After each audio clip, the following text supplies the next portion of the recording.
Esta conferência será gravada agora. Todos os conselheiros e nossos representantes do Ministério Público. Solicito à comissão do plenário, dona Adriana, a leitura da ata da sessão anterior. Ata da 35ª sessão ordinária do Tribunal de Contas do Estado de Alagoas. Aos 13 dias do mês de outubro do ano de 2020, foi realizada a sessão plenária desta Corte de Contas na forma online, por videoconferência, sob a presidência do excelentíssimo senhor presidente e conselheiro Otávio Lessa de Geraldo Santos, onde reuniram-se os senhores conselheiros.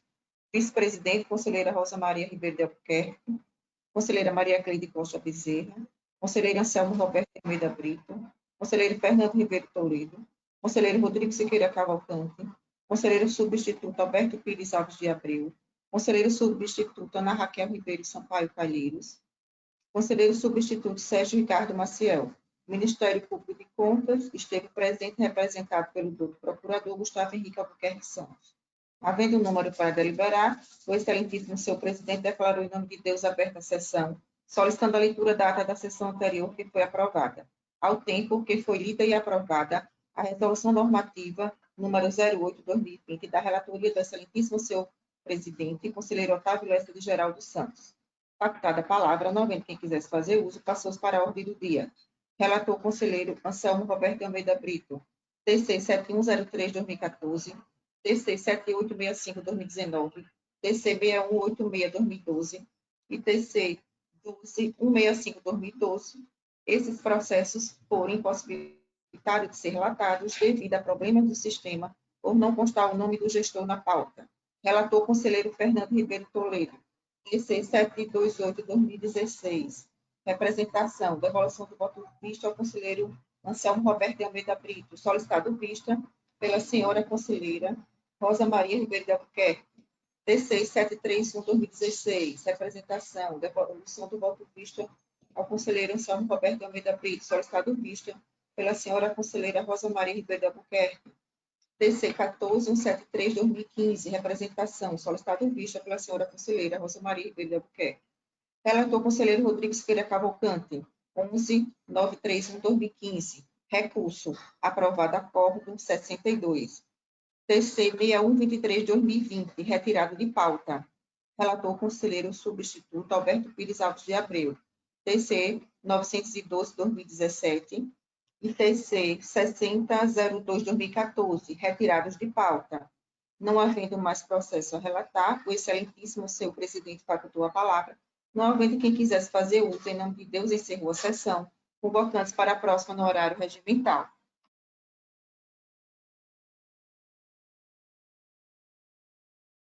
Em discussão, a pauta que acaba de ser lida. Em votação, conselheira Rosa.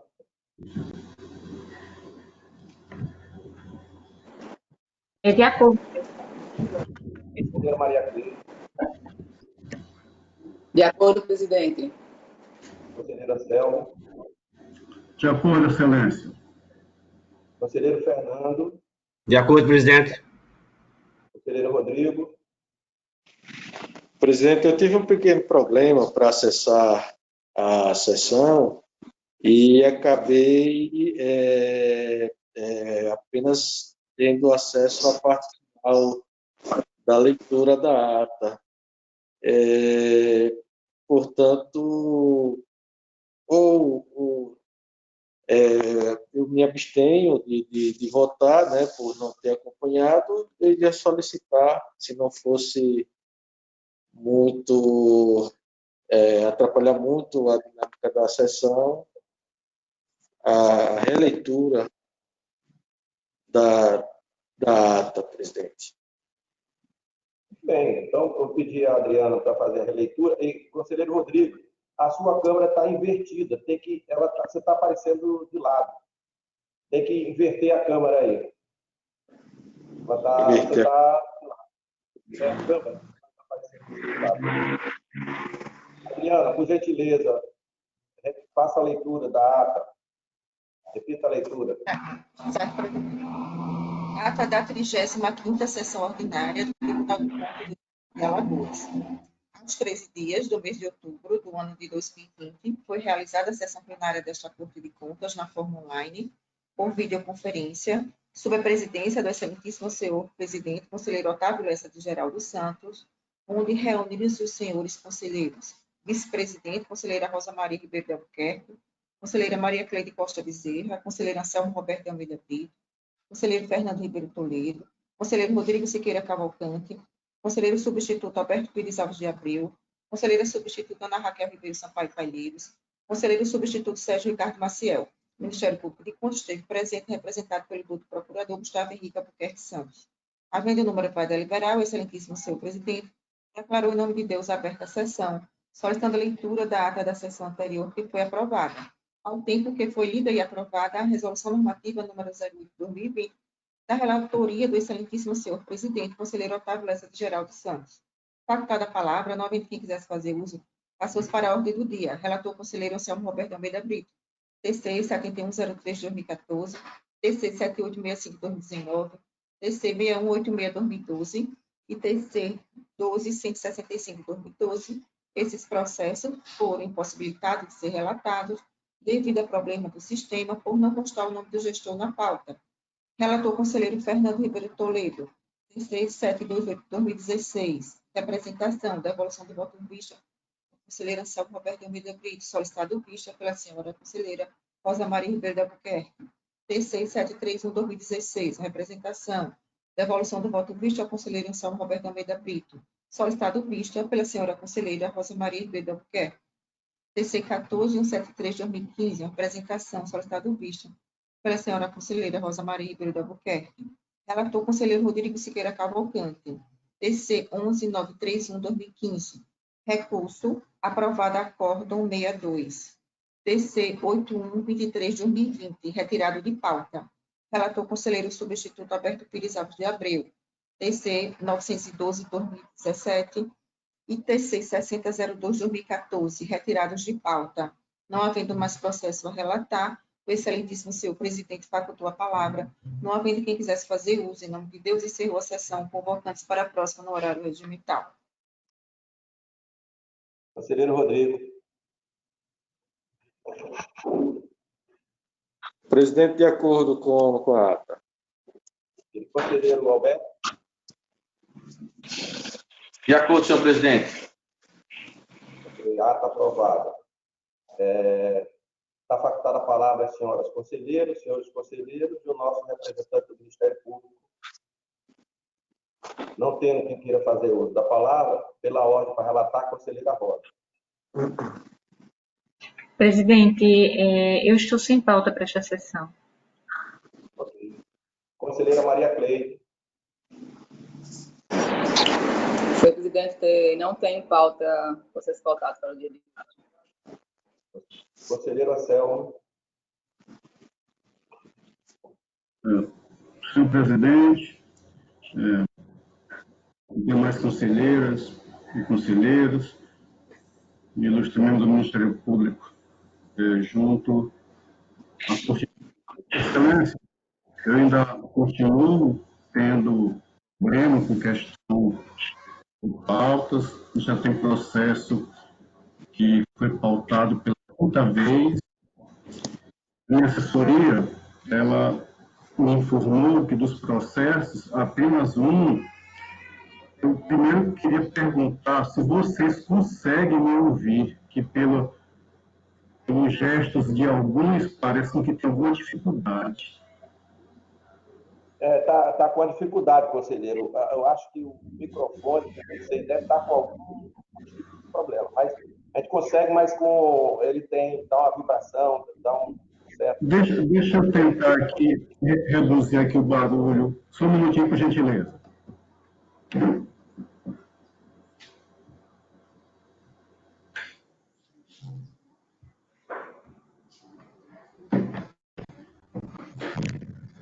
Será que melhorou?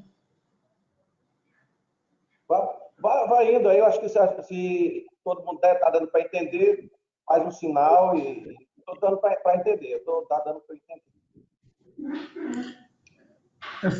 Excelência, de qualquer modo, eu vou falar devagar e vou tentar relatar um único processo, que é um pedido de vista, cujo relator é o conselheiro Alberto Pires. Os outros têm problemas ainda de publicação, o nome do gestor errado, a falta da representação jurídica, essas coisas que a gente não está mais...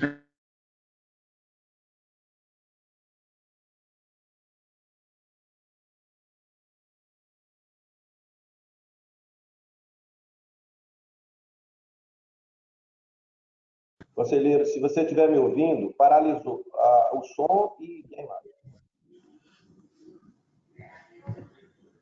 Excelência, eu estou... Voltou.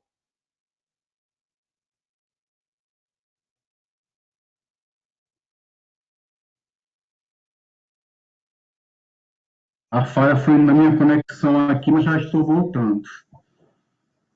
Ok. Voltou, já estamos ouvindo. Certo, excelência. Sendo assim, eu estou trazendo o processo 7103 de 2014. É um processo, no início, uma multa aplicada pelo conselheiro Fernando Toledo, que eu acredito que, por aquela mudança de relatoria, o relator, hoje, originário, seria o conselheiro Alberto, e trouxe um voto concordando com a manifestação do conselheiro Fernando Toledo,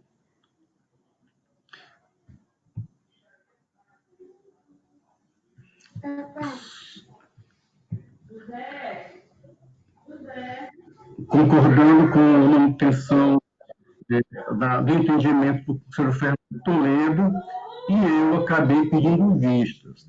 Eu também aqui entendo pela manutenção da multa, agora por uma razão diferente. Eu verificando a notificação, por assim dizer, na verdade, cientificação, para não cometer nenhum equívoco. A cientificação da gestora é em 6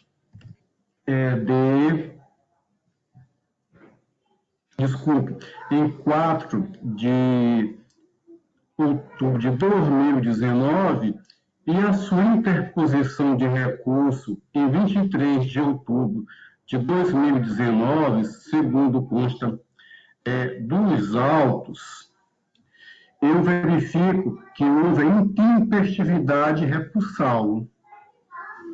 E também, mesmo com essa intempestividade recursal, não se apresentou fatos novos, e toda vez que eu me refiro a fatos novos, eu estou me referindo à dialeticidade recursal.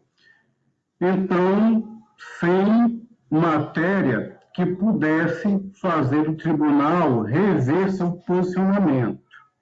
Dessa forma, por essa razão, pela intempestividade recursal, eu estou acompanhando o voto do relator originário pela manutenção da multa aplicada pela falta de remessa, remessa essa relativa à segunda remessa SICAP, obrigações de março a abril de 2013, senhor presidente, conforme Instrução Normativa 2 de 2010 e alterações posteriores. Esse seria o meu voto, senhor presidente, acompanhando o relator originário. Então, o conselheiro Fernando já deu voto. Conselheiro Rodrigo. Não, acho que eu tenho que voltar para a conselheira. Acho que a conselheira Rosa não votou, não. Foi pedido de vista, né, conselheira Cel, sem votação nenhuma. Ok, conselheira Rosa.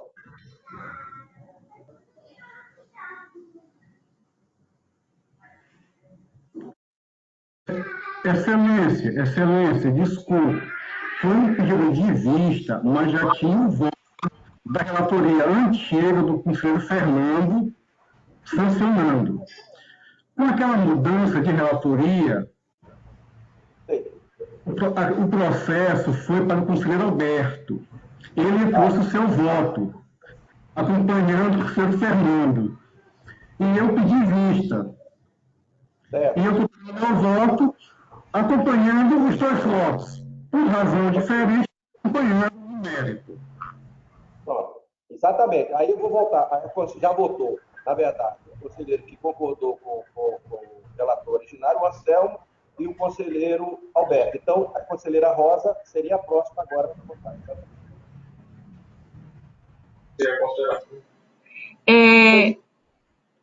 Presidente, eu acompanho o voto trazido pelo conselheiro Anselmo, porque ele é o que está posto nesse momento, que eu não lembro da posição do conselheiro originário, nem do conselheiro Alberto, nesse momento, e como as razões trazidas pelo conselheiro não divergem, como ele próprio fala, do voto dos conselheiros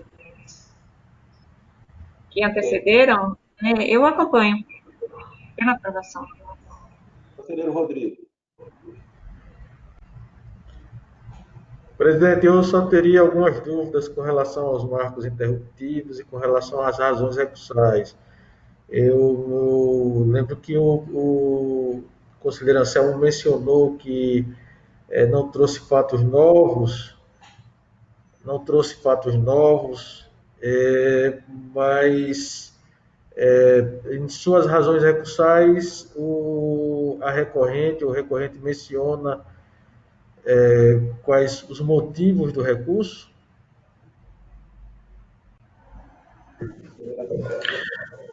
Excelência, há alegações que o não encaminhamento da documentação obrigatória não causaria problema para a análise, para o desempenho do Ministério, afinal de contas, da sua via constitucional, assim como alegava a inconstitucionalidade da multa, sem justificar de fato o que seria essa inconstitucionalidade. Na verdade, até alegando o artigo da Constituição que trata do julgamento das contas de gestão, ou seja, pela sua própria argumentação, infirmando as questões de inconstitucionalidade trazidas pela sanção. Compreendido, presidente, compreendido, conselheiro Anselmo, eu vou pedir vênia para divergir do entendimento da recorrente, acompanhar o voto tanto do relator originário, conselheiro Alberto, quanto do conselheiro Anselmo. Haja visto que cada vez mais o nosso tribunal tem fortalecido o entendimento que o não encaminhamento dessas informações ou dos documentos relacionados no calendário de obrigações repercutem de forma negativa, inclusive na análise da prestação de contas, de modo a ensejar nos casos em que não nos permita avaliar com clareza as contas, a rejeição das mesmas por omissão no dever de prestar contas. De modo que eu estou acompanhando o voto de Vossas Excelências.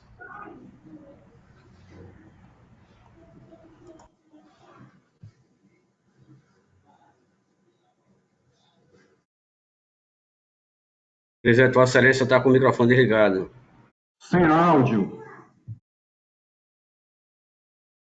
Tá bom. Ok. Valeu. Obrigado. Eu estou dizendo aprovado, então, com a manutenção do voto do conselheiro relator, do conselheiro Alberto, do conselheiro Anselmo, com as observações já colocadas por todos. Continua a falar, conselheiro Anselmo. Senhor presidente, como eu avisei antes, os outros processos, por questão de publicação, estão impossibilitados da minha relatoria. Falta de representação adequada, ou pelo menos indicação do representante, tá? E também o nome de gestor errado. Ok. E aí vou pedir mais uma vez os cuidados, vou repautar, ou parece-me que tem uma outra forma de atuação aí, circulando pelo WhatsApp, de que talvez o processo deva ser remetido para o setor que migrou o processo para que ele possa ajeitar.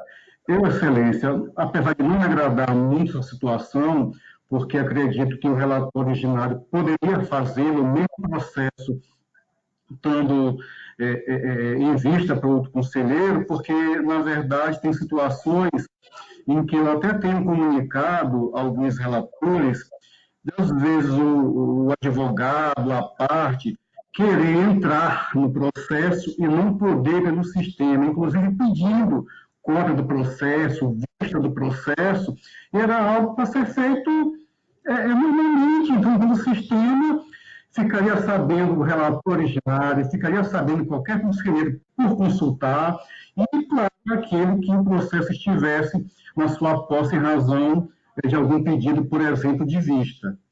Então, para que eu não fique toda hora lembrando, é a quarta, é a quinta, é a sexta, e como não são processos a rigor nossos, mas de relatoria dos colegas, eu não me sentiria confortável em fazer qualquer modificação, mesmo que haja essa possibilidade, mas não ficaria confortável. Então, Excelência, eu vou pautar o que puder ser pautado, eu não poder saber, eu vou ter que pautar para ver se o problema for corrigido. Na verdade, é isso. Se não for corrigido, a gente vê uma outra forma de equacionar a situação. Obrigado. Obrigado. Conselheiro Fernando. Senhor presidente, senhores conselheiros e conselheiras, senhor outro membro do Ministério Público de Contas, que oficiaria nesta corte, eu estou trazendo, senhor presidente, a exemplo do que fiz a semana passada, retorno de votos vistas, de processos com a mesma natureza. Peço até desculpa de ter trazido todos na semana passada, porque houve aqui um problemazinho de ajuste, mas nós já conseguimos fazê-lo. E eu estou trazendo para a devolução de votos vistas os processos de número 340 de 2016, o processo 732 de 2016, o processo 726 de 2016 e o processo 733 de 2016. Todos eles, presidente, trata-se de representação questionando a regularidade de contratação do escritório de advocacia por inexigibilidade. Eu devo dizer a vossas excelências que a razão desse voto, para não ser repetitivo, peço venha novamente, da convicção desse gabinete, no sentido de que esses processos não trazem nenhum vício na contratação por inexigibilidade, pelas razões que eu já expus na relatoria da semana próxima passada, entendendo que essa casa já firmou o entendimento de que é possível a contratação por inexigibilidade, inclusive em consultas públicas, em consulta pública que foi relatada e firmada por esta Corte, e das razões também de procedimentos, de entendimentos já consolidados nesta casa, inclusive, como eu cito, um voto já acatado por esta Corte de Contas, da eminente conselheira Rosa Maria de Albuquerque, que já foi consolidado nesta Corte. Portanto, em todos esses processos, senhor presidente, eu profiro o voto nos seguintes termos, firmando a dicção do que estabelece o artigo 191 do Regimento Interno desta Corte de Contas, entendo que, no caso, não estão preenchidos os elementos autorizadores do recebimento da presente representação, razão pela qual voto no sentido de rejeitá-las, cassando a medida cautelar proferida, preservando, contudo, as competências e atribuição do conselheiro relator que, em processo próprio de fiscalização, instruir, apreciar e submeter a este colegiado os termos da contratação em apreço, assim como me manifesto em todos eles, senhor presidente. E devo dizer-lhes também que nos processos de número 733/2016, no processo 340/2016, no processo 732/2016, já consta voto nessa mesma direção do então conselheiro Cícero Amélio. E resta apenas, nesta relatoria aqui, o processo 726, que hoje já tem a substituição do conselheiro Alberto Pires para se manifestar. Nos demais, eu devo afirmar, para não termos erros de apreciação, que já consta votos do conselheiro, então conselheiro Cícero Amélio, na mesma direção do voto que profiro. É assim como voto, senhor presidente, e volto a palavra para Vossa Excelência. Senhor presidente, esses processos já são conhecidos, né? E teve até na semana passada uma interessante sustentação oral. No entanto, o nobre advogado, doutor Henrique, ele se equivocou, né, sobre um eventual julgamento do TCU, uma modificação do entendimento do TCU em relação a alguns temas referentes à contratação de escritórios, né? Então, eu estou aqui com um acórdão do dia 14 de outubro, ou seja, recentíssimo, que envolve todos os municípios do estado do Piauí, e em breve vai sair um voto do TCU com todos os municípios do estado de Alagoas. Então, o Tribunal de Contas de Alagoas, estando em descompasso com o Tribunal de Contas da União, não é interessante para o interesse público. Porque essa verba do Fundef, são competências concorrentes. Então, quando o TCU fiscaliza, não deve o TCU fiscalizar, sob pena de decisões conflitantes. E o que é que diz a ementa, né? O sumário o voto é imenso, são mais de quase 100 páginas. Eu mandei para alguns conselheiros. Auditoria precatória distinto Fundef, processo consolidador de autoria específica nos municípios do estado do Piauí. O processo é o TC 018-130/2018, dígito 6, com vários apensos. E o do estado do Piauí, Alagoas também vai ter 101 municípios no estado de Alagoas. O TCU determinou a tomada de conta de especial. 101, porque, como bem lembrou o doutor Henrique, o município de Maceió, ele executou o título executivo judicial pela procuradoria própria, né, obviamente.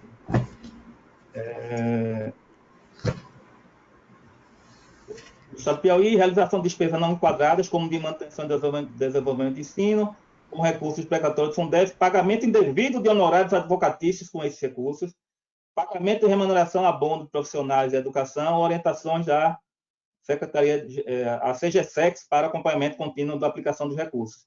Eu vou me ater só à questão dos honorários, porque eu acho que a vinculação, todo mundo já está, eu acho que já é pacífico, né? Mas a questão da contratação e dos honorários advocatícios. E a questão também da eventual destaque dos juros de mora, para que os advogados pudessem receber os 20%. O item 2 da ementa, assim assevera.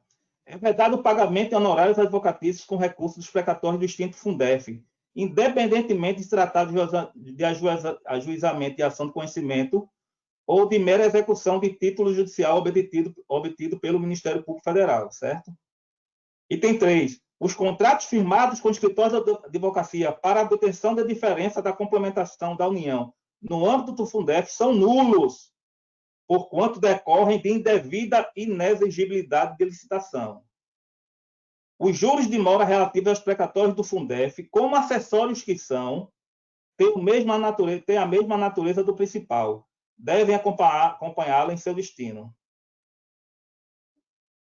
Carece de fundamento jurídico-econômico, tese que objetiva afastar a violação constitucional e legal de parcela de juros de mora e dos precatórios do Fundef a ações de manutenção e desenvolvimento do ensino com o intuito de destiná-la ao pagamento de honorários. Isso é que importa a decisão do TCU. Então, a decisão só teve um voto vencido, o ministro Bruno Dantas. O ministro Bruno Dantas entendia que poderia haver que a contratação era lícita e que poderia haver esse destaque de juros e mora. Então, senhores, o TCU está fiscalizando. Então, não cabe ao Tribunal de Contas fiscalizar. Não cabe ao Tribunal de Contas asseverar que a contratação foi legal enquanto o TCU não decidir. Porque estamos no âmbito da competência concorrente. No final de tudo, o TCU vai enviar o ofício ao TCE dizendo: TCE, fiscalizamos e encontramos essas irregularidades. Tome as devidas providências que forem cabíveis. Então, não cabe ao Tribunal de Contas do Estado de Alagoas julgar legal a contratação quando o mesmo contrato está sob tomada de contas especial. O TCU, a tomada de contas especial, todos sabemos que tem a função de ressarcir o erário público. Então, se o Tribunal de Contas chancelar essa licitação, sem ao menos pedir, né? Sem ao menos, eu nunca vi um contrato de licitação de advocatício chegar ao tribunal naquela forma habitual que chegam todos os contratos. Então, se o tribunal falar agora que esse contrato é legal, a priori, vai destoar, provavelmente, da decisão final do que o TCU decidir em relação ao Estado de Alagoas. Então, portanto, senhor presidente, a questão é de incompetência do controle externo do Estado de Alagoas para apreciar essas demandas que foram oriundas do Ministério Público de Contas, acionadas por um escritório de advocacia. Ok.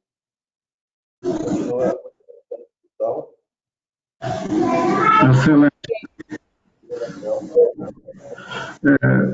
Como acredito que eu tenha sido o relator originário, parece que há uma posição nova ministerial quanto à incompetência do Tribunal de Contas não vislumbrada ou não constante dos processos quanto à matéria. Eu queria confirmar com o doutor Gustavo se foi isso mesmo, porque aí é uma situação nova que eu acho que dá causa uma reviravolta naquilo que nós estamos a tratar, inclusive das medidas monocráticas, cautelares, dadas no início. A não ser que consideremos que o Tribunal de Contas, segundo consta do acórdão lido pelo doutor Gustavo, decida a respeito, ficaria suspenso, como está, não tendo prejuízo da aplicação desses recursos na educação, que não há proibição expressa, em alguns casos, há até a possibilidade expressa que se aplique somente em educação, ou esses processos todos deveriam ser arquivados e aguardar uma decisão final quanto à questão das contratações desses escritórios de advocacia, contratações diretas, com pagamento advindos da verba do extinto Fundef. É algo que causa uma nova forma de verificar a situação.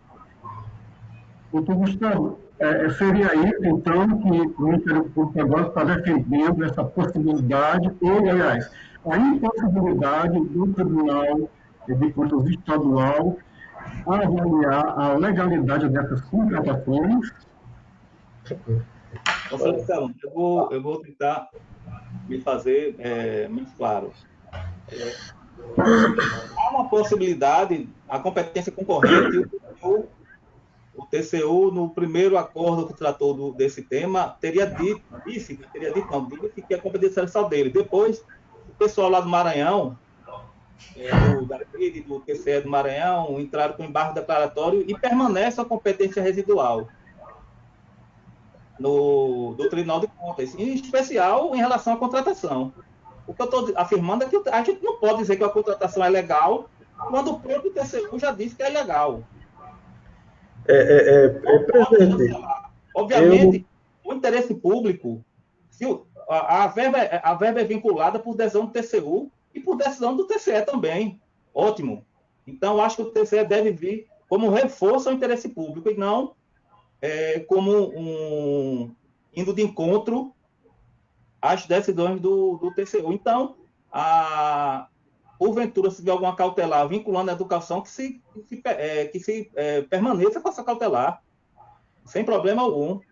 presidente, A solução dada por Vossa Excelência de aguardar o desenrolar dos fatos, esses processos nossos, é uma boa saída, sim, porque aí o TCU vai finalizar de qualquer forma isso ia acontecer, né? Porque o TCU, quando ele fiscaliza um Estado, e o Estado de Alagoas recebe complemento da União, todos os municípios, ele nos avisa para que não haja o bis in idem, né? Porque se o tribunal imputa um débito do complemento da União, ele avisa, o TCE, eu fiscalizei essa verba. Então, portanto, não fiscalize mais, porque eu já fiscalizei. E o contrato também é verdadeiro. Se o TCE fiscalizar a verba do Fundef, deve comunicar ao TCU para que o TCU não faça de novo. Então, conselheiro Anselmo, é isso que eu quis dizer, que o TCE não pode ir de encontro à decisão do TCU e que há, sim, uma competência remanescente na contratação, da análise de contratação desses escritórios de advocacia. Rodrigo. Ok. Presidente, eu queria também participar da discussão com a finalidade de repente trazer luzes para esse tema relacionado à competência do Tribunal de Contas para fiscalizar os recursos do Fundef. A competência dos tribunais para fiscalizar esse tipo de recursos, ela é definida pela Lei 11.494/2007, que é a lei do Fundef. Eu vou fazer uma leitura rápida, até mesmo porque o artigo é muito pequeno. Na verdade, o artigo 26, inciso 3, que define ser da competência do Tribunal de Contas da União apenas no que tange às atribuições a cargo dos órgãos federais, especialmente em relação à complementação da União. Né? E o artigo 27, complementando essa ideia de que, no que se refere a essa complementação, o TCU só atua na fiscalização relativa às atribuições dos órgãos federais. O artigo 27 menciona que os estados, o Distrito Federal e os municípios prestarão contas dos recursos dos fundos, no caso do Fundeb, conforme os procedimentos adotados pelos tribunais de contas competentes, observada a regulamentação aplicável. Ou seja, se ele fala tribunais de contas competentes, na verdade, ele não está mencionando o Tribunal de Contas da União, já que, quando ele quis definir a competência do TCU, ele fez de forma expressa no inciso 3. Então, partindo dessa premissa, conforme mencionado pelo Ministério Público, a impressão que dá é exatamente no sentido contrário. Se o TCU ele está fiscalizando a contratação dos escritórios, ele, na verdade, está invadindo a esfera de competência definida pelo legislador ordinário como sendo de competência do TCE, dos TCEs ou dos TCMs. né? Então, esse ponto, para mim, ele é pacífico. Eu não tenho qualquer dúvida que o Tribunal de Contas do Estado de Alagoas é o órgão de controle externo competente para fiscalizar a partir do recebimento da complementação pelos estados e pelo Estado de Alagoas e municípios. Ele é o competente para fiscalizar todos os atos de gestão a partir de então. E os atos anteriores, ou seja, anteriores ao repasse do governo federal, seria da competência do TCU. Essa é a interpretação que eu extraio lá da Lei 11.494/2007. Portanto, eu entendo que o Tribunal de Contas do Estado de Alagoas ele é competente, sim, para fiscalizar as licitações, as dispensas de licitações, as inexigibilidades, né? Assim como a execução desses contratos, né? Esse é um primeiro ponto relacionado a essa preliminar que está sendo colocada de ausência de competência ou de decisões conflitantes, né? Supostas decisões conflitantes. Existem outros pontos que eu gostaria de mencionar também, e eu mencionei de uma forma muito superficial na sessão passada, que está relacionada à necessidade da gente fiscalizar esses contratos, de fiscalizar essas dispensas ou inexigibilidades de licitação. Haja vista que o entendimento preponderante nos órgãos de controle, né, eu acho que em todos os órgãos de controle, né, e também nas principais cortes do país, no sentido, o entendimento é no sentido de que os recursos eles são integralmente vinculados à educação, não é? Eles são 100% vinculados à educação, de modo que o destaque do precatório nessa situação específica violaria uma regra de estatura normativa hierárquica superior, que é uma norma da Constituição Federal. Esse é um entendimento que eu tenho lançado desde o início, né? Desde o início dos recebimentos dos processos. E o segundo aspecto, relacionado à inexigibilidade de contratação, nós temos uma situação peculiar. Por quê? Porque nós temos uma consulta respondida pelo tribunal. Essa consulta nós temos que aplicá-la, ela tem força de pré-julgado, né, do Tribunal de Contas. Apesar de não concordar com o entendimento, com a devida vênia, mas nós passamos a aplicar e respeitar o entendimento que está lá contido na resposta dada à consulta. Todavia, o que a gente verifica em inúmeras situações é que existem casos mencionados em que houve a formalização de procedimentos, mas há casos inúmeros em que há uma grande informalidade, em que não existe qualquer tipo de procedimento para aferição do valor que é estabelecido, né, a justificativa de preço, etc, etc.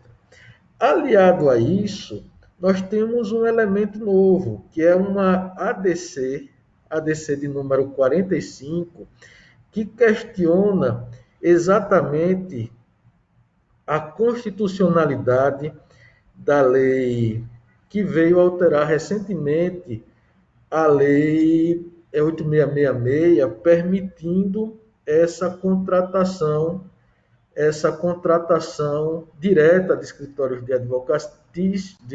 advocatícios, por entender como singular a atividade exercida pelos mesmos.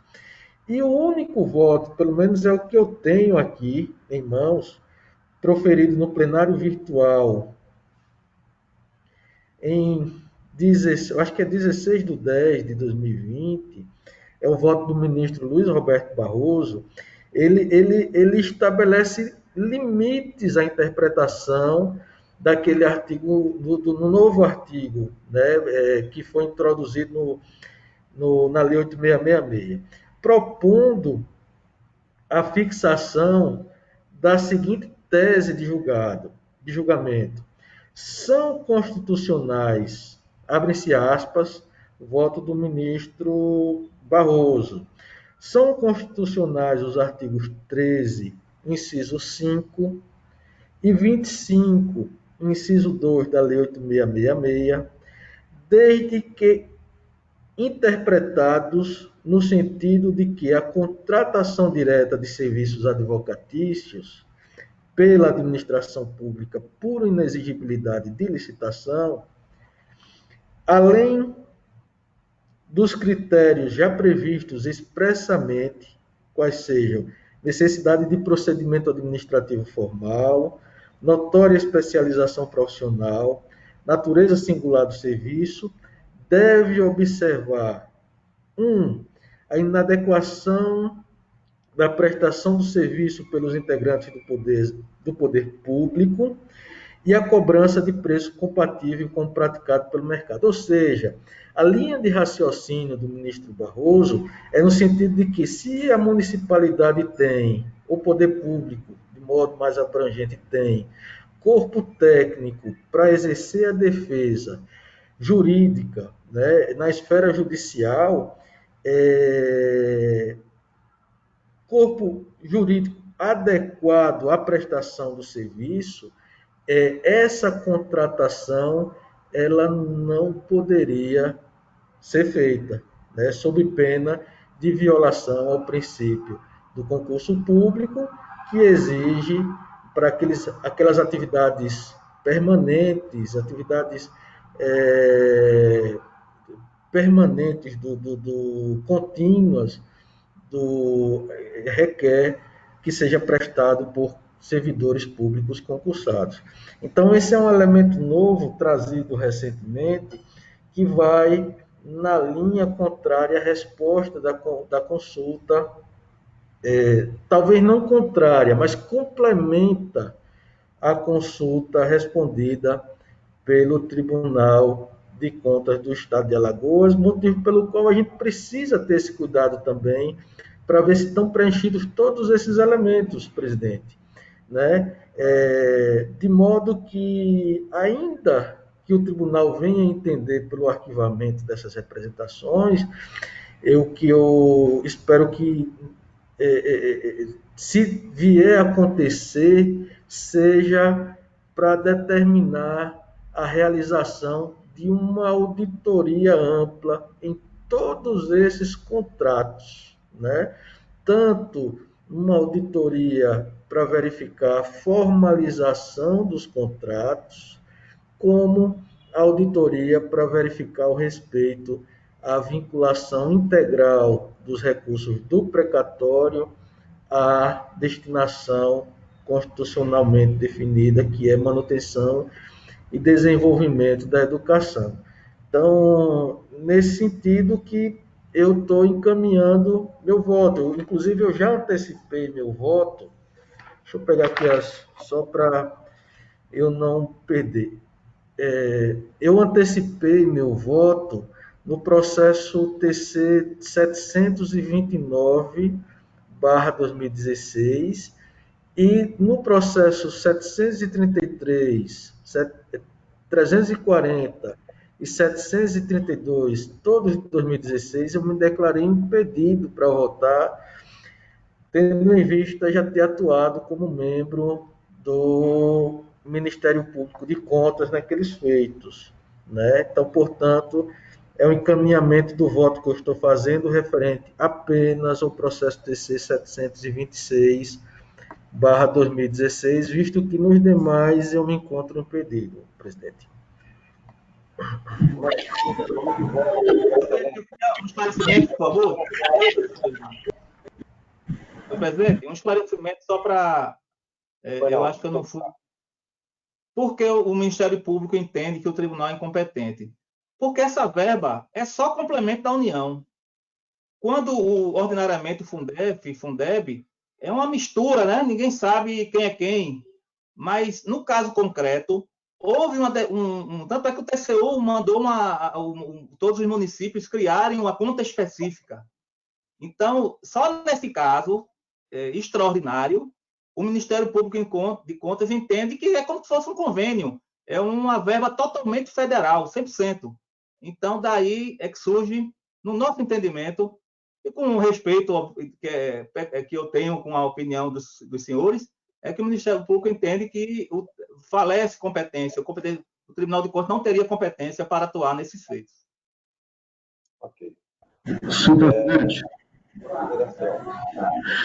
senhor presidente, de fato, o doutor Gustavo, ele tem razão que a regra da matriz, ou posso dizer assim, a diretriz primeira, pelo menos com relação à questão de controle externo, que a fiscalização, a competência, ela, em regra, se define pela origem do recurso. De fato, é uma premissa de todo o sistema de controle externo. O que o conselheiro Rodrigo traz e o que o tribunal vem adotando ou tentando criar é que, além da origem dos recursos, há um quê da prática de atos de gestão, e que esses atos de gestão seriam competências do nosso tribunal. Aí há uma aparente, não vou dizer disputa, mas um aparente sopesamento de duas regras válidas. É a minha forma de interpretar essa situação. Não posso afirmar que está equivocado o conselheiro Rodrigo, nem o Tribunal de Contas do Estado de Alagoas, porque já vem decidido assim em algumas frentes, como também não está equivocado o doutor Gustavo quando fala da origem do recurso. É fato. Excelente. Agora, eu, como relator originário nesses processos, eu apenas queria primeiro dizer que o doutor Gustavo muito cavalheiro, generoso, quanto à questão das informações equivocadas trazidas para os jogadores. Isso, em outros lugares, em outras partes, possuem outro nome. E, a se confirmar, caberia até uma certa comunicação, uma certa representação do próprio tribunal a respeito disso, mas isso ainda cabe apurarmos no decorrer dos autos.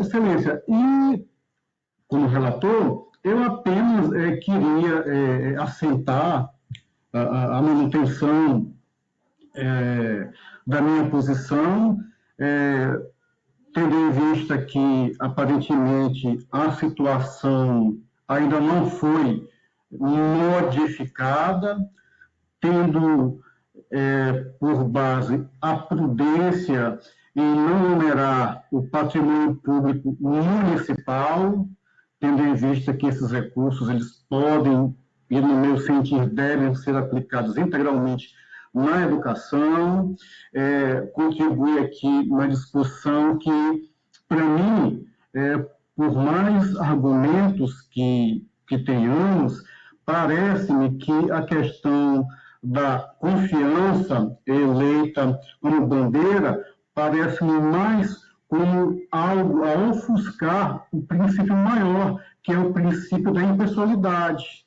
que rege as contratações na administração pública, inclusive de servidores públicos via concurso público.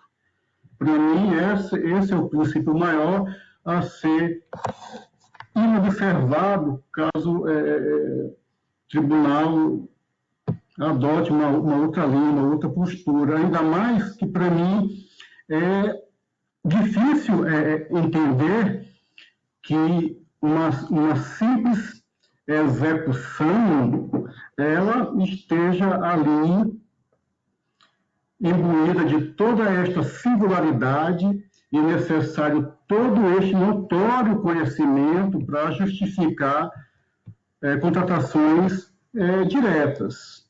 É fato, nos processos, não sei se em todos, há o voto sim originário do conselheiro Cícero Amélio, mas é um julgamento que não chegou ao fim, inclusive esse voto pode ser alterado. O tribunal já tem precedente a respeito, e cito aqui voto emitido, só não posso especificar, infelizmente, que a memória não permite isso, mas sei que teve um voto da Lavra, do conselheiro Otávio Lessa, modificando um voto anteriormente já dado.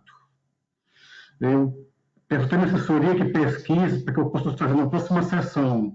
Acredito que foi até um voto originário da conselheira Rosa, e quando o conselheiro assumiu seus processos, parece que voltou em outro sentido. Então, temos precedente, este precedente, pelo menos que me lembre.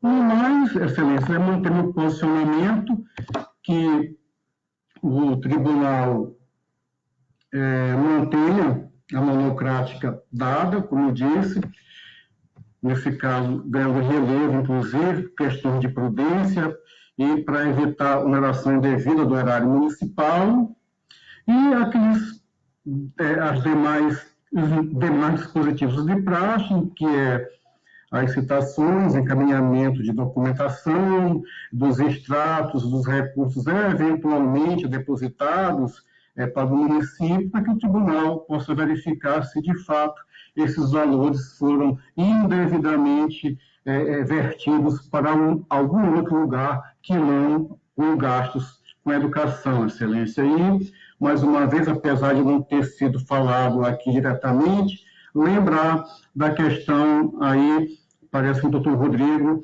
é forte defensor disso também, do Tribunal de Contas não ter a possibilidade, o relator, de julgar quaisquer processos de contratações, ainda mais agora no momento em que há essa discussão, não tem de fato uma certeza de que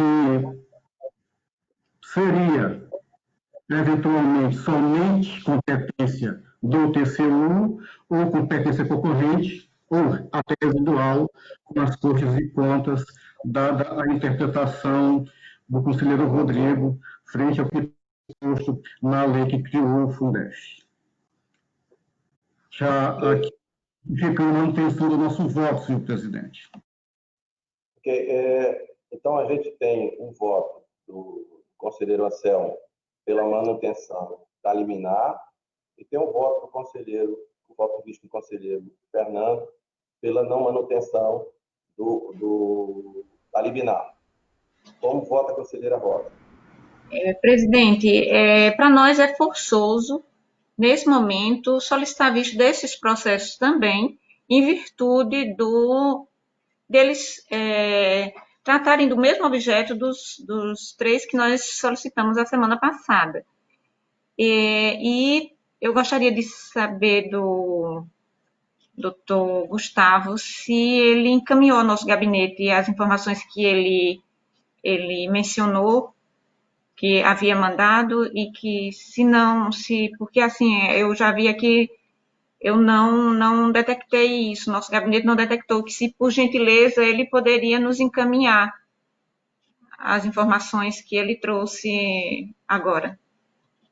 Senhora conselheira, eu mandei um zap para alguns conselheiros, informalmente, é uma decisão do TCU, e no momento que o advogado falou, eu já acionei o secretário da CGU aqui no estado de Alagoas, surpreso com a mudança de entendimento. Aí ele fez uma pesquisa, mas tudo em forma informal, não foi nada. Se a senhora quiser, eu passo para o seu zap o acórdão TCU, está lá certificado e tudo. Mas foi de maneira informal que eu informei alguns colegas que são mais próximos, apenas isso. Eu ficaria muito grata se nos colaborasse com isso. Senhora conselheira? Muito obrigada. Senhora Rosa? Não, pois não, Marcelo. Senhora Rosa? Pode falar, Sérgio. Eu estou com uma curiosidade. Eu lembro que na sessão passada foi solicitado, inclusive, aos advogados que encaminhassem os memoriais ou as decisões, e eu, como não recebi nada, pelo menos a minha assessoria não nos informou a respeito, eu gostaria de consultar a conselheira se houve algum encaminhamento dos advogados, dos representantes para Vossa Excelência, tendo em vista o seu pedido de vistas, até para poder decidir com segurança, com concretude, com todas as informações analisadas. Conselheiro, nós fizemos a solicitação, como Vossas Excelências perceberam na sessão anterior, na sessão passada, mas, assim, nosso gabinete também ainda não recebeu essas informações. Então, o processo relatado de vista do conselheiro Fernando passará a vista da conselheira Rosa para a sua análise. Com a palavra aí do conselheiro Fernando. Senhor presidente, para esta sessão, a nossa pauta está esgotada. Muito obrigado. Pela ordem, conselheiro Rodrigo.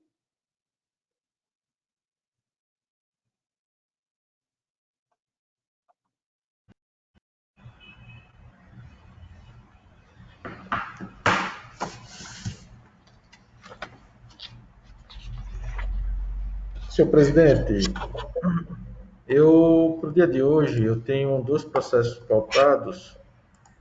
Só esclarecendo que o primeiro processo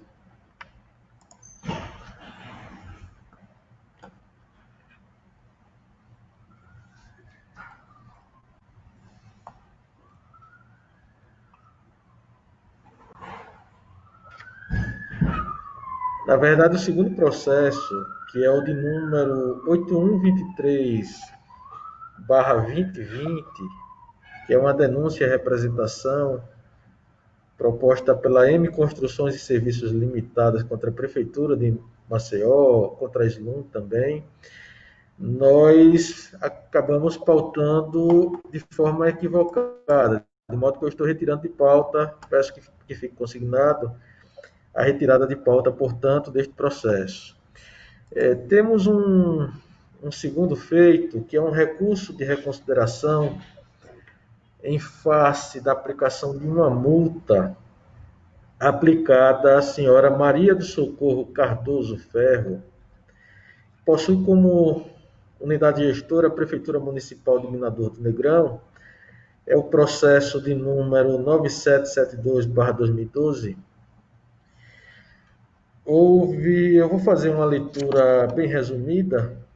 Houve a aplicação da multa pelo Tribunal de Contas por meio do acórdão de número 1110/2016, que veio a ser publicado no dia 14 de outubro daquele mesmo ano, 2016, determinando a aplicação de multa em virtude do descumprimento de obrigação contida na Instrução Normativa de número 02/2010. Destacamos que se tratava de informações referentes à segunda remessa do SICAP, do ano de 2012, e que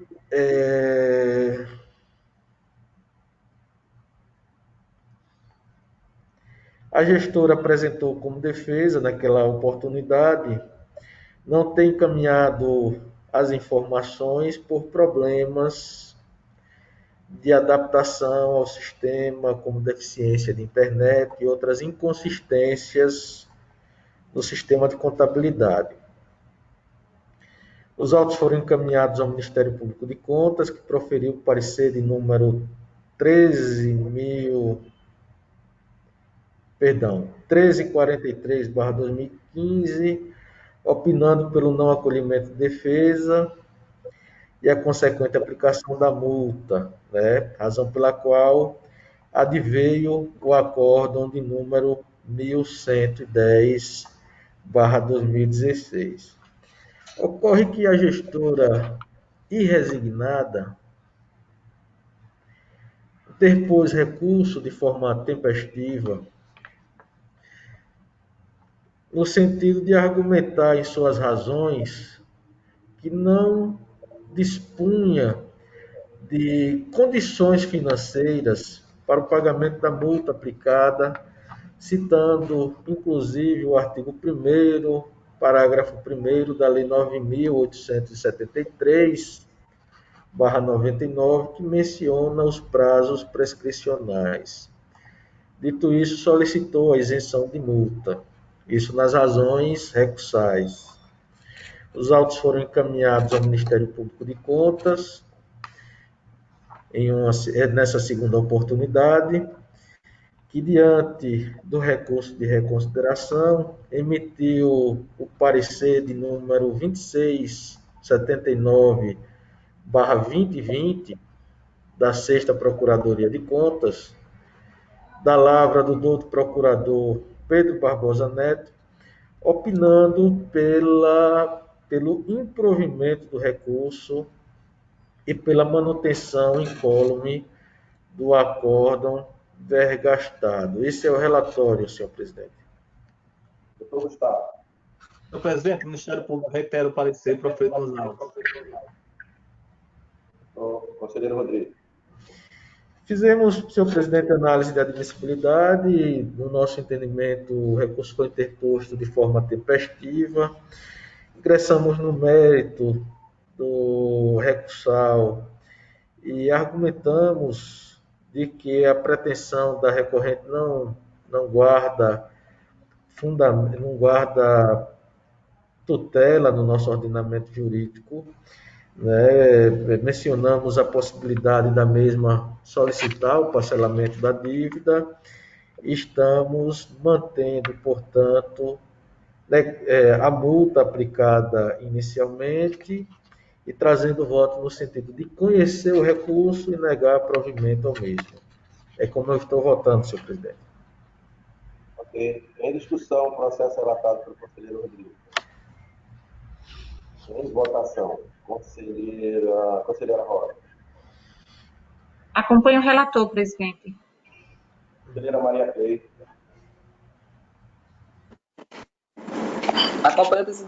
Acompanho o relator, senhor presidente. Conselheira Selma. Excelência, conforme a razão do relator. Conselheiro Fernando. Com o relator, senhor presidente. Conselheiro Alberto. Também com o relator, senhor presidente. Aprovado, conselheiro Rodrigo. Presidente, esse era o único processo que eu tinha apto a relatar, portanto, fica esgotada a minha pauta para o dia de hoje. Glória, conselheiro Alberto. Senhor presidente, senhoras conselheiras, senhores conselheiros, Ministério Público, doutor Tarcísio. Trago para relatar inicialmente o processo 6.002 de 2014, cujo anexo do processo de 2019. A unidade responsável é Fundo Municipal de Esporte e Lazer de Maceió, do município de Maceió. O responsável, ex-gestor do Fundo Municipal, senhor Pedro Torres Brandão Vilela. Vou dar uma emenda para os senhores estejam aí dentro. Descobrimento da Instrução Normativa de número 2 de 2010, SICAP. Aplicação de multa, recurso de reconsideração. Alegações insubsistentes. Não provimento do recurso, ajuizamento da ação de cobrança de débito pela PGE. Tratam os autos do recurso de reconsideração interposto pelo senhor Pedro Torres Brandão Vilela, ex-gestor do Fundo Municipal de Esporte e Lazer de Maceió, ano 2013, que não enviou no prazo regulamentar ao Tribunal de Contas do Estado de Alagoas a segunda remessa de SICAP 2013, que corresponde às obrigações referentes aos meses de março e abril de 2013, descumprido que determina a Instrução Normativa 2 de 2010. O processo administrativo foi aberto em 20 de abril de 2014, sendo citado o gestor em 1º de agosto de 2014, para exercer os princípios da defesa. No entanto, quedou-se silente. O Pleno desta Corte decidiu, em acordo de número 666 de 2017, publicado em 27 de abril de 2017, pela aplicação de multa ao gestor de senha UPFAL, sendo este notificado da decisão através do ofício de número 1136 de 2019 com contas, juntamente com a guia de recolhimento da multa, para que fosse procedido o devido pagamento. Certificada a decisão, o gestor apresentou recurso de reconsideração, alegando que a deliberação em questão se em 2019 para o pagamento de multa referente a atraso na segunda remessa do SICAP do ano de 2013. A aplicação da multa baseia-se em fato gerador ocorrido há 6 anos. Essa é a justificativa do gestor. E também ainda continua. É necessário afirmar que o termo inicial da contagem da prescrição deve ser considerado quando o fim do prazo previsto para o envio das remessas nos termos das instruções de resolução normativa deste tribunal. Dessa forma, nos termos da resolução 4 de 2011, que alterou a instrução normativa 2 de 2010, o prazo para envio da segunda remessa do SICAP seria 30 de 5 de 2013. Assim, como intervalo entre a data de descumprimento da obrigação de envio da documentação obrigatória e a notificação do gestor 1 de 10 de 2019 ultrapassa o prazo de 5 anos, requer ser declarada a prescrição da multa, com consequente arquivamento do feito nos termos do artigo 193, parágrafo 1 do regime de tempo. Em ato contínuo, os presentes autos foram encaminhados ao conselheiro relator à época, o qual determinou a remessa do Ministério Público de Contas para análise e emissão de parecer. O Partido de Contas emitiu o parecer de número 3032 de 2020 da 6ª Procuradoria de Contas pelo seguinte opinativo. Analisadas as razões apresentadas pelo ex-gestor, observa-se que estas não ilidem a incidência da norma punitiva, uma vez que, examinados os autos, constata-se que não há prescrição. Diante do exposto, o Ministério Público de Contas opina pela manutenção da multa, mantendo incólume o acordo recastado. É o relatório, senhor presidente. Doutor Gustavo. Senhor presidente, o Ministério Público reitera o parecer geral das aulas. Ok. Conselheiro Alberto. Senhor presidente, a competência, como é claro, eu peço venha para pular, e a admissibilidade recorrente, ele é parte legítima para recorrer e apresentou tempestivamente o recurso. Vou direto ao ponto. A alegação de que a deliberação em questão cita o gestor em 2019 para o pagamento de multa referente ao atraso da segunda remessa SICAP do ano 2013 não pode ser sustentada, pois a omissão do gestor, a desídia e a gestão do gestor revela a inobservância do dever objetivo de cuidado, culpa, negligência pelo descaso ou indiferença com as obrigações dos gestores. Outro sim, analisadas as razões apresentadas pelo gestor, observa-se que estas não ilidem a incidência da norma punitiva, uma vez que, examinados os autos, constata-se que não há prescrição em razão do fato gerador ser, em 30 de maio de 2013, a chamada segunda remessa de SICAP 2013, a abertura do processo administrativo se deu em 28 de abril de 2014, até a citação, 1º de agosto de 2014. Então, não decorreu o prazo de 5 anos. Além disso, havendo interrupção do prazo prescricional pela citação, também não decorreu o prazo de 5 anos, data da citação, 1º de agosto de 2014, até a aplicação da multa. Acórdão 666 de 2017, em 27 de abril de 2017. E tampouco a prescrição intercorrente, com preconismo, a súmula número 1 desta Código de Contas, com um lastro na decisão do STF.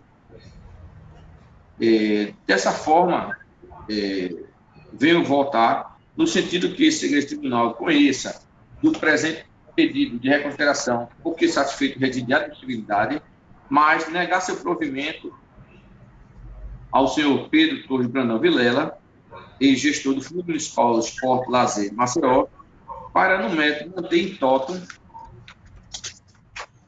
o acórdão de número 666, de 2017, que aplicou a multa por descumprimento do prazo da segunda remessa de SICAP 2013, correspondente às obrigações referentes aos meses de março e abril de 2013.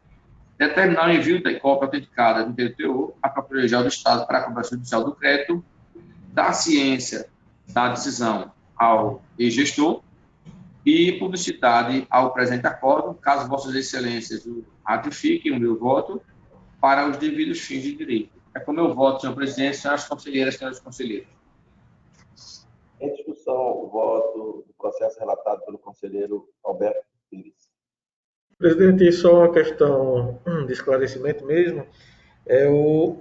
O conselheiro Alberto menciona que o processo foi julgado no dia 27 de abril de 2017 e eu não me recordo se essa era a data da publicação no diário ou se era a data do julgamento.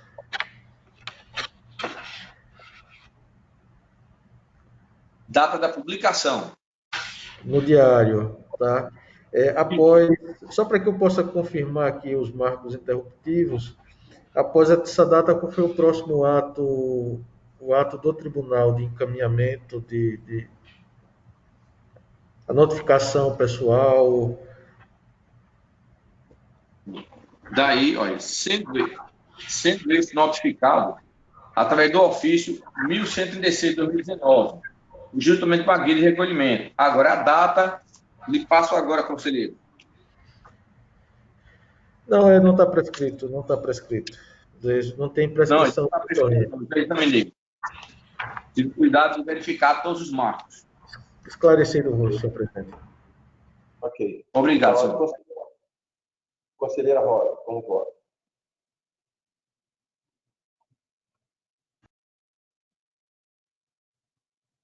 Obrigado. Perdão, presidente, Vossa Excelência solicitou já o voto? Sim, senhor pode. Eu acompanho o relator. Conselheira Maria Freire. Acompanho o relator, senhor presidente. Conselheira Selma. De acordo com o entendimento do relator. Conselheiro Fernando. Acompanho o relator, senhor presidente. Conselheiro Rodrigo. Também acompanhando o relator, presidente. Aprovado, conselheiro Alberto. Continua com a palavra. Senhor presidente, da relatoria, passo a relatar o processo de número 912 de 2017. A unidade interessada é o Fundo de Educação Básica de Santa Luzia do Norte. E a responsável pelo fundo, a senhora Maria Edna Gonzaga Ferreira. Exercício 2016. Trata-se de um recurso de reconsideração. Leimenta rapidamente. Descobrimento da decisão normativa de número 2 de 2010, SICAP. Aplicação de multa. Recurso de reconsideração. Alegações subsistentes. Provimento parcial do recurso. Parcelamento da multa. Ajuizamento da ação de cobrança de débito pela PGE. Tratam os autos de recurso de reconsideração interposto pela senhora Maria Edna Gonzaga Ferreira, portadora do CPF 208-855-63468, gestora do Fundo de Educação Básica de Santa Luzia do Norte, exercício 2016, que não enviou no prazo regulamentar a esta Corte a quarta emenda sindicato 2016. E assim descumprindo o que determina a Instituição Normativa de número 2 de 2010. O plano desta Corte decidiu, em acordo de número 090 de 2018, pela aplicação de multa à gestora, no valor de R$ 2.500, sendo esta notificada da decisão através do ofício 167 de 2019, juntamente com a guia de regulamento da multa. Cientificada a decisão, a gestora apresentou pedido de reconsideração em 23 de abril de 2019, com informação de que o não envio da quarta remessa de CAP ocorreu em face da omissão do gestor municipal da época, senhor João Pereira da Silva, em cobrar da empresa de contabilidade contratada, qual seja Tavares e Souza Contabilidade LTDA, o cumprimento de sua obrigação, uma vez que é determinado que este envio deveria ser feito pela empresa contratada para se evitar erros.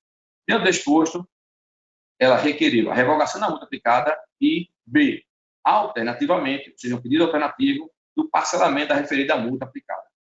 Em ato contínuo, os presentes autos foram encaminhados ao conselheiro relator, à época, o qual determinou a remessa ao Ministério Público de Contas para análise e emissão de parecer. O Parquet de Contas emitiu parecer de número 3037 de 2020, a sexta de conta, opinando pelo seguinte: diante do exposto, o Ministério Público de Contas opina pelo provimento parcial do recurso, mantendo-se a aplicação da multa, no entanto, possibilitando o seu parcelamento. É o relatório, senhor presidente. Doutor Gustavo. Senhor presidente, o Ministério Público opina pelo parcial provimento com o deferimento do parcelamento da multa. Conselheiro Alberto, para falar. Senhor presidente. Pronto.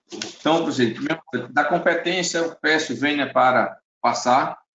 A admissibilidade, ele é parte legítima e apresentou o recurso tempestivamente. De forma que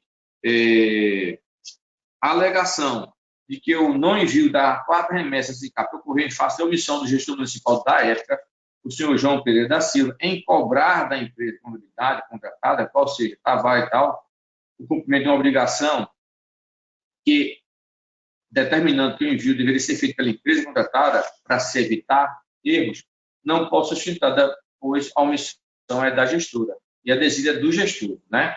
Não se pode fazer atribuição de responsabilidade, mas sim de outras delegações. Ainda de acordo com o recurso apresentado, a senhora Maria Edna Gonzaga Ferreira requeriu alternativamente o parcelamento da multa. Em atenção ao artigo 198, parágrafo 4 do Regimento Interno do Tribunal de Contas de Alagoas, observa essa possibilidade de parcelamento em até 6 vezes. Né? Mas vale ressaltar que, conforme a resolução normativa recente, a resolução normativa número 8 de 2020, artigo 20, as referidas parcelas não poderão ser inferiores a 10 IPFAUs, de acordo com o normativo. E, dessa forma, eu concluo no sentido de votar que esse tribunal conheça do presente recurso de reconsideração por satisfeitos os requisitos da admissibilidade, mas negar parcialmente o provimento ao pedido de reconsideração apresentado pela gestora para, no mérito, manter a aplicação da multa pelo não envio no prazo regulamentar da 4ª remessa de CAP de 2016, que corresponde às obrigações dos meses de março e abril de 2016. No entanto, possibilitar, conforme o artigo 198, parágrafo 4 do regimento interno desta Corte, o seu parcelamento em 6 vezes, obedecendo o valor mínimo maior ou igual a 10 IPFAUs por parcela. Determinar o envio, né, da Procuradoria Judicial do Estado para a Procuradoria Judicial, acaso não seja pago no tempo devido, ou parcelado, no caso, o parcelamento, feito parcelamento, e da ciência com a decisão a recorrente, a senhora Maria Edna Cóvio Ferreira, e, posteriormente, a publicidade ao presente acordo, caso Vossas Excelências o ratifiquem. Ratifiquem não, assim decidam. É como eu voto, senhor presidente, senhores conselheiros e senhoras conselheiras. Em discussão, o processo relatado pelo conselheiro Alberto. Em votação, conselheiro Alberto. Senhor presidente, eu tenho uma dúvida. O doutor Alberto falou da questão do parcelamento mínimo da multa, sanção. Eu não me recordo. Essa aprovação desse normativo, ele decorreu da forma regimental, com 8 sessões e 3/5 dos conselheiros. Eu assim não me recordo. Senhor conselheiro, eu infelizmente não sei informá-lo a respeito disso. Realmente eu solicitando, acho que a coordenação do plenário para nos informar isso. Eu não tenho realmente. Eu sei que está aprovado e foi publicado, né, como eu coloquei lá. Mas eu não posso asseverar se foi obedecido o rito que Vossa Excelência está colocando. Ok. Conselheira Rosa. Com o relator, presidente. Conselheira Maria Cleide. Acompanho o relator, senhor presidente. Conselheiro Selmo. Senhor presidente, no mérito, eu acompanho o relator pela manutenção da multa, mas pela impossibilidade do parcelamento, tendo em vista que, a não ser que eu esteja profundamente enganado, não tendo sido normativo nessa parte, aprovado em 8 sessões, com 5/7 dos conselheiros, não teve o condão de alterar a norma regimental. Assim, como não há possibilidade daquele parcelamento mínimo, é a única divergência que levanto. A possibilidade, desculpe, a manutenção da multa com possibilidade do parcelamento a ser definido, acredito, pelo relator. E, claro, trazer julgamento, mas não trazer a questão da parcela mínima, senhor presidente. Ok, conselheiro. Conselheiro Fernando. Acompanho o relator, presidente. Conselheiro Rodrigo. Rodrigo?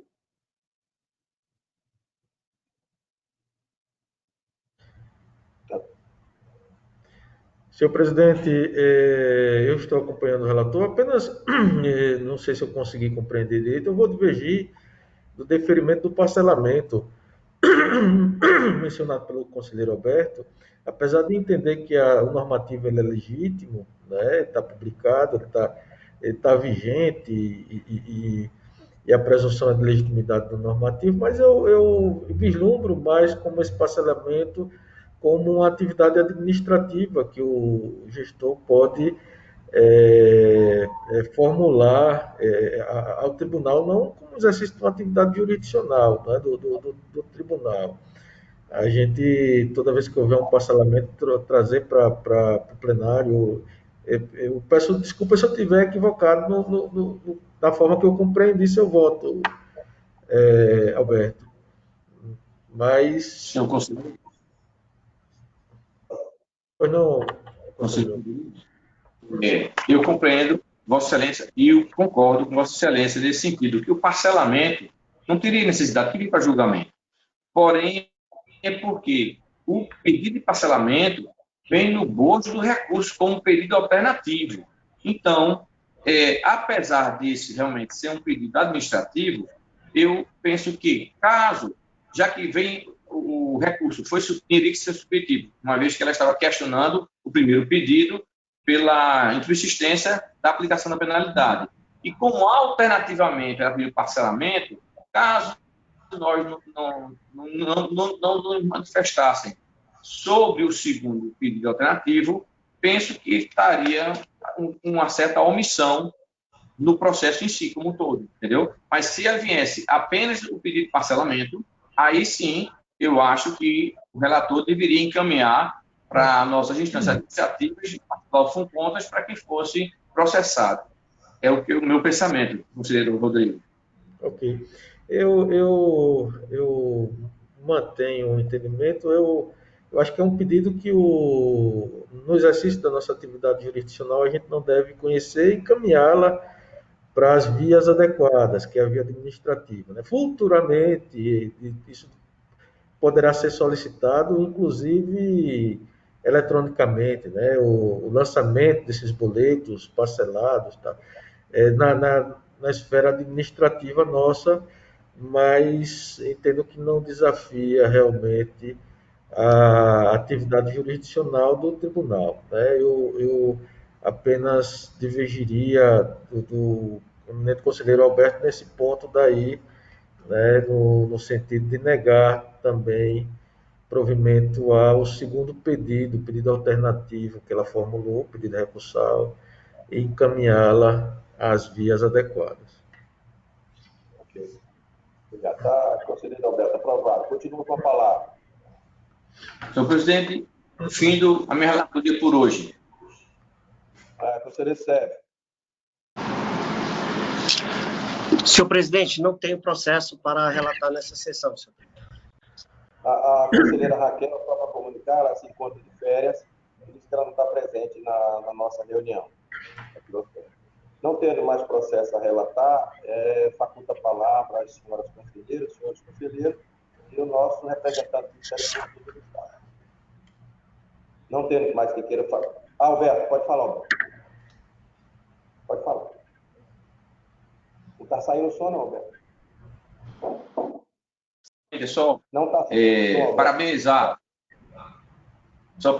o doutor Rafael, depois que aniversário ontem, e hoje o nosso colega e doutor, né, Ricardo Schneider, que aniversaria hoje. Né? Parabéns a todos pelo brilhante contribuição que eles dão a essa corte, né? E por mais um ano de experiência e de evolução. E parabéns a eles. Ok. Me associo às palavras do conselheiro Alberto.